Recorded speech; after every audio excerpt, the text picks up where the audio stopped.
Ngayon naman mga friend, brother and sister, mga careers, kung malapit kayo dito sa Cavite City, sa 961 P. Burgos, Barangay 61M, Cavite City, Philippines. Ito po ang inyong pastor, Laila Reyes. Hanapin po ninyo. Pumunta po kayo rito kung meron kayong time at kayo ay aalagaan namin at ipapanalangin. At meron pang free food. Bukas po ay Sunday service, meron communion. Nagpapangunahan po ni Bishop Rosso Campo at saka ni Pastor Nepo. Join us. Gusto nyong sumaya, gusto nyong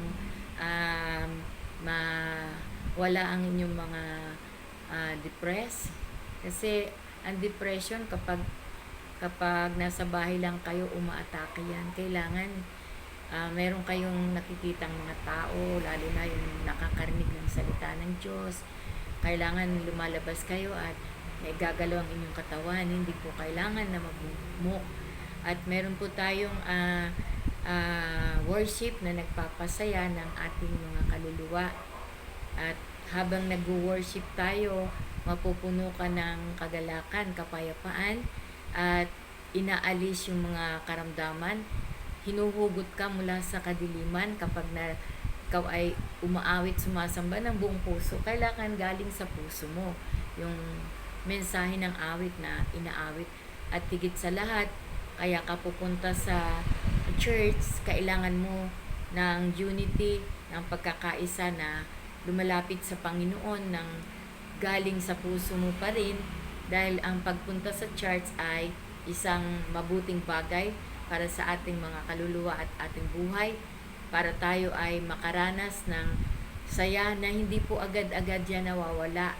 Hindi katulad ng magsaya ka sa pag-inom, magsaya ka sa out of town o gumastos ka, sandali lang yan.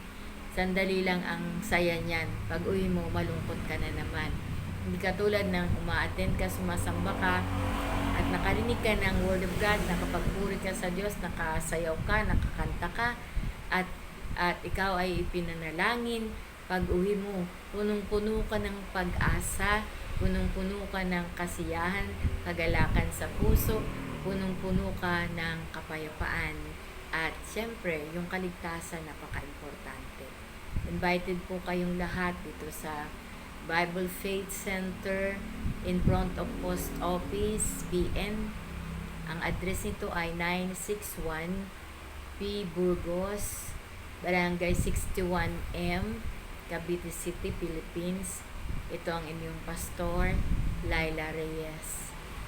See you soon. God bless us all and good night.